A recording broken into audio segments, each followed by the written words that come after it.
Here we go. All right, so these two pieces of paper are going to be your whole life in here. You're going to get them out every day. They're called Rehearse docs. You'll see them graded. They're due at the end of each unit, which you can go. I'll put a Canvas activity for you to submit them. That's why name needs to be in pen on both sides. Yes. Okay, that's fine. We'll do it later. We're just learning these right for the video right now. And so it's going to be confusing at first, but this video and this explanation will help you start to understand it. All right.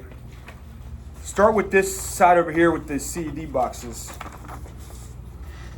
And this little box right here will be, I want you to write in that little bitty space, right, 1.1 East Asia. That's your CED topic. Remember, CED is like our Bible, our Quran, right? CED topic 1.1 East Asia right there. All right, I'm going to bounce around a little bit. Every day in our CED, which are our core standards, they have learning objectives. In the old days, I made my students do one of these pages and the learning objectives that went with it for every day of the year, which is insane. I don't even know how they did it. And then a couple years ago, I started to trim. I'm like, you know what? Let's just do one spiced tea per unit. You know, one spiced tea per unit, due every couple weeks. And then on that other sheet, on this sheet, I want you below this side, write HTS. These are your historical thinking skills, obviously. So if you hear me referring to things, we got our historical thinking skills, we got our spiced tea chart. And so you do one of these per unit now, do every couple weeks.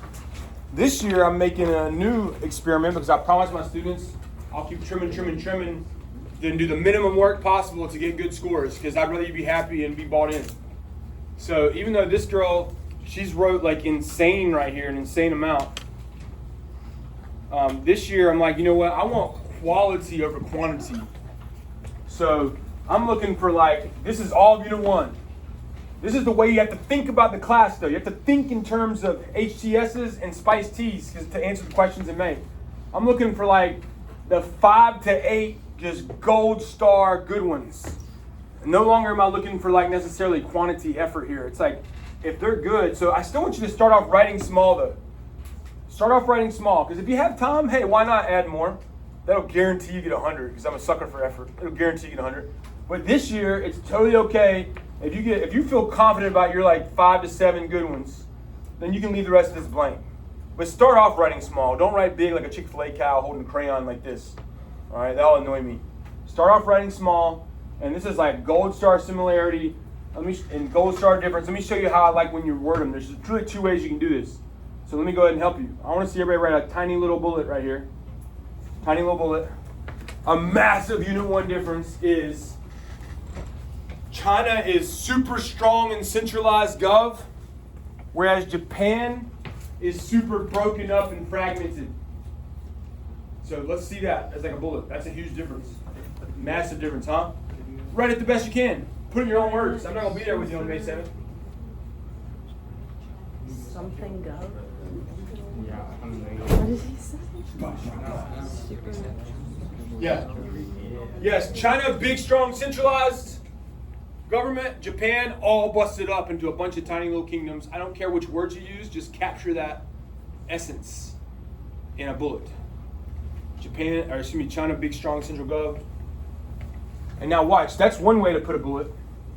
The other way, which I really love, is when you add a parentheses to press and make sure you've added a little more information. What do I mean? Here's a similarity. If we zoom in on that Japan little feudal broken up area, there are these samurais. You ever heard of samurais before? Yeah. So samurais, and in Europe it's the same situation. There is no big overarching government. There's these little lords that are hiring muscle to enforce the rules. What do you think they're called in Europe? Kingdoms? No, the people they're hiring. Knights. Yeah, Roger Kell, knights. So let's put Japanese samurai and Euro knights. Put that in the similarity box. But I want to see you in parentheses push a little bit. Right? Well, what are they similar? Put feudal warriors. Can you repeat it? Yes. European. You should please abbreviate too, by the way. How about Japanese? Japanese samurai. You can abbreviate that like JPNES. That's fine with me. JPNESE. Japanese samurai and Euro knights. And in parentheses, put feudal warriors. So there's your two ways you can do that. Does everybody understand that? The historical thinking skills are, those are going to be more well thought out. They're for the whole unit. With this one little box, people on the camera here, I'm actually going to do this slightly different this year. For you to understand this one, we need to go back to the Spice Tea one. So go back to the Spice Tea page. This one here. All right? Let's do a Spice Tea real quick, by the way.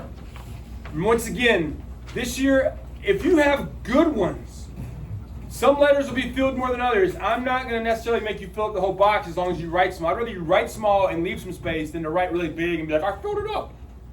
Does it make sense? And it's like 40 font. Let's do one. Let's go political because there better be a lot of P's. It's the easiest. Do a little bullet.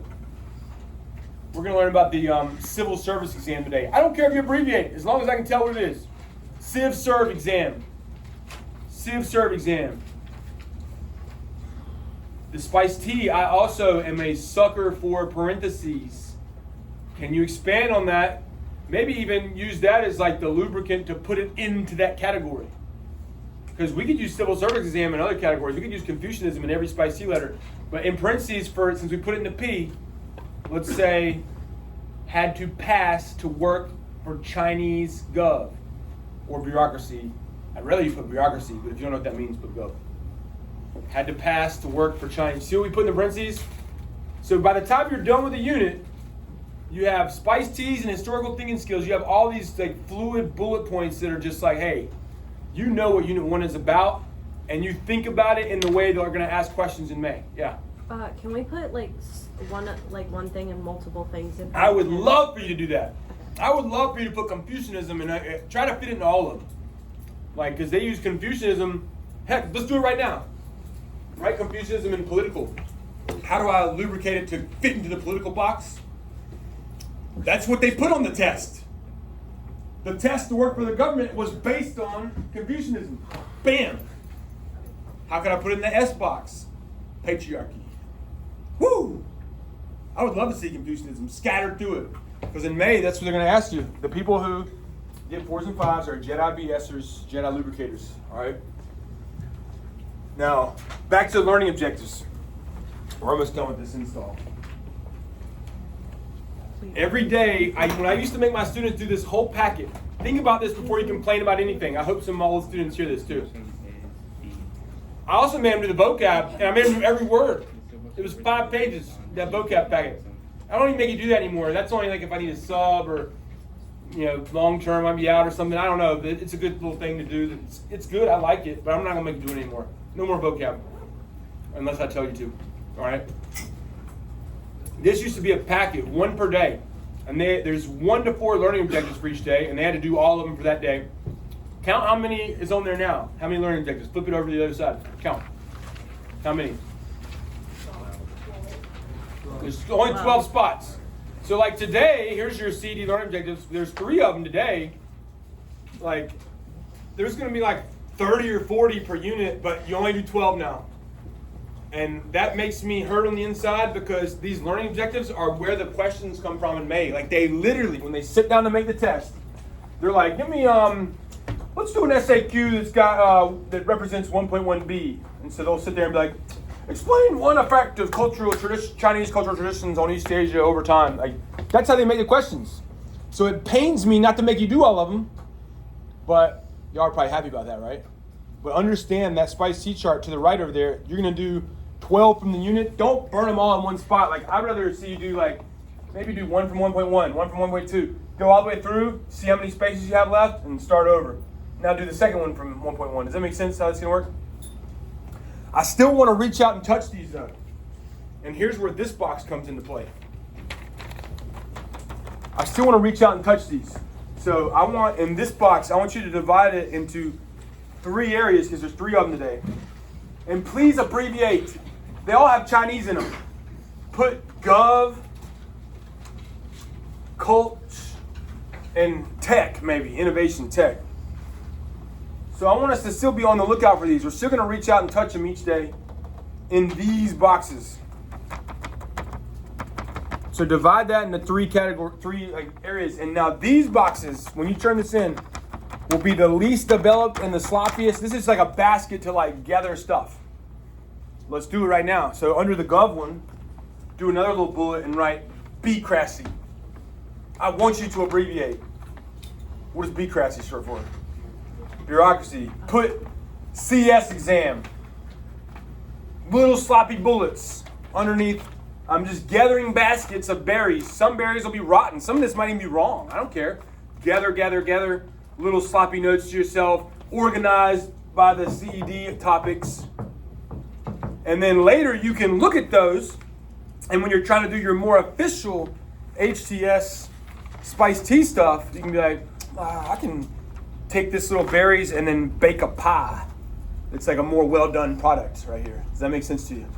So these are sloppy berry picking. We will only be in this box today. These can just be scattered at any moment, like we just did. We can do a cause and effect right now if we wanted to. From China. All right. We could do another spiced tea from China. But this box will only be touched today, and it'll be organized by sloppy quick notes to yourself. Which Chinese culture? We're going to learn about filial piety today. So put like, abbreviate to yourself like F piety. Abbreviate under culture. That's like loving your ancestors. We'll get to that later. Innovation, gunpowder. Write G powder under that one. Does everybody understand what's happening here? Got a better feel for it? It's going to be weird at first. But the good news is, this is it. This is our class. This is it. Like, some classes are like, what are we going to do next week? This is what we're doing every day. And this is the only thing you turn in. This and Canvas stuff. And then we have our test every year. That's it. That's the class. So these are very valuable. Do not lose them. Keep up with them. Last thing is, where it says big question, there's a big overarching question. Write that at the top in that spot. What factors most influence the development and success of states during this period? Now's a good time, even people on camera, to learn the word states in this class does not mean Kentucky, Georgia, Virginia. That's not what state means. State is a place that has a government that people like agree is in control of that area.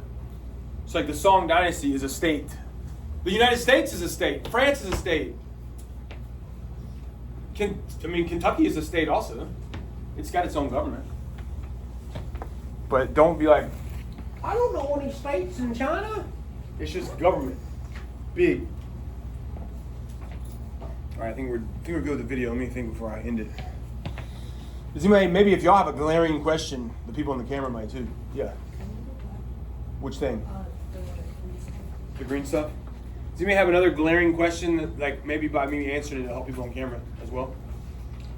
Do you see both sheets? Are you kind of understanding them? If I had to do it over again, all the people on camera see this too. It would have made more sense to put these two together, because this is just a way I want you to think about the class officially. And it would have made more sense to put these two together, because these are like baskets of berries that you would use to answer these. But I'm not going to do that. It took me way too much time. The Adderall to already make that other one. All right, so you just got to keep both papers anyway. So what are we What else you got? Any more questions for the camera? Like, what are we doing on learning objectives? Learning objectives, there's 1 to 4 each day. You only have 12 spots.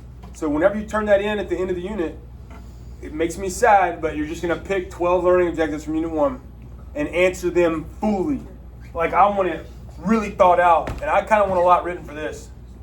Maybe not as much as that girl did, but I want this one thought out with examples and explanations like, well, you better, almost like an SAQ, you better define filial piety and where all the other places are it's been in East Asia and how it can be seen, what it's connected to. It's connected to Confucianism, whatever. But you only do 12 now instead of all of them. So I hope you see that I've dramatically slashed the work. It's not easy, but compared to the old days, whew, they're going to hate you. Don't even tell them. Don't even talk to them. If you have somebody in my class like 3 or more years ago, just don't even tell them. Don't even tell them. They're going to hate me. It's going to be dangerous, probably. But does everybody kind of understand? Any more big questions for the camera? Yeah. Yeah, but do that later. You kind of want to get into the flow of the unit before you start picking the learning objectives you want to do. Yeah. Yeah. All right. I feel like all the deeper questions. Nobody got a deeper question about the structure of this. Not really, but like the similarities, differences, changes, and like that Historical stuff, thinking skills. Yeah. Is that gonna just be random and stuff? Yeah, from Unit 1. I want gold star ones from Unit 1. If they're rooted in the CED, which you have access to on your computer, I have a simplified one. Have we pulled that up yet? When you click enter here, there's a simplified one. And then even when you click the unit, you see the actual CED. That is the text for our class, how they make it. You can use, if you find something from there and put it on there, you're definitely getting the point. Alright. So I'm not going to grade on effort as much, but your similarities better be rocking. Like those are rocking right there. That difference I gave you. That is a major difference. Let's do another continuity. And sometimes we have the golden geese we can milk. Here's a great continuity that we're going to see every period. Tension in India between Muslims and Hindus. I could drop you out of a time machine in any period, and that's going to be a continuity. Let's do another one while we're at it. Write small. Confucianism dominates Chinese thought and spiced tea structure or something like that. Put that as another one. You can drop you in. That's a golden goose. Milk, milk, milk, milk, milk, milk, milk. You can milk that one all year. Wait, what? That's 2 gold star continuities right there. Can you repeat those? Put them in your own words. Mom bird them to yourself. Tension in India between Muslim and Hindus. In parentheses, though, you could change it. Like Unit 1, in parentheses, you put Delhi Sultanate. Time period 2, it's going to be Mughal Empire. But it's still the same continuity. Tension in India between Muslims and Hindus. What was the Confucianism one? It dominates all Chinese spiced tea, basically, in the organization of everything they do. Yeah. It's a continuity. Okay, so if All right. if you pick the ones you want to put here, Huh? for the learning objective, if you pick the ones you want. Yeah. You can only do 12 now. At least we touch them all over here. But you might just pick 1 or 2 of these to put over there. Oops, sorry. We're gonna do these ones.